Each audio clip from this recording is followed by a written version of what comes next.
గ్రామ కార్యదర్శి గారికి, అలాగే స్పెషల్ ఆఫీసర్ గారికి, శ్రేయోభిలాషులకి, అన్ని పార్టీల పెద్దలకి, గ్రామ ప్రజలకి, మరియు మాజీ సర్పంచ్లకి, వార్డు మెంబర్లకి, మాజీ ఎంపీటీసీలకి, మాజీ పిఎస్సిఎస్సి డైరెక్టర్లకి, ప్రస్తుతం గెలిచిన వార్డు మెంబర్లకి, ఉప సర్పంచ్ గారులకు నా హృదయపూర్వక నమస్కారం.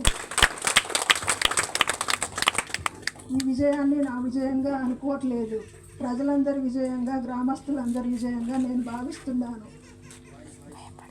ప్రతి ఒక్కరూ కష్టపడి మమ్మల్ని ఇంత దూరం తీసుకొచ్చినందుకు మీకు ఎల్లప్పుడూ రుణపడి ఉంటాను. మీకు కష్ట సుఖాల్లో మంచి చెడుల్లో తోడుంటానని మనస్ఫూర్తిగా చెప్తున్నాను. గ్రామాన్ని మన మండలంలోనే కానీ మన జిల్లాలో కానీ ఆదర్శమైన గ్రామంగా తీర్చిదిద్దుతానని మాటిస్తున్నాను. మహబూబాబాద్ ఎమ్మెల్యే డాక్టర్ మురళీ నాయక్ గారు మరియు ఎంపీ బలరాం నాయక్ గారి సహకారంతో మంచి మంచి పనులు ముందుండి నడిపిస్తూ పేదలకు సహాయం చేస్తూ కాచుకాలంటే ఒక ఆదర్శ గ్రామంగా తీర్చిదిద్దుతానని మాటిస్తున్నాను. Thank you sir.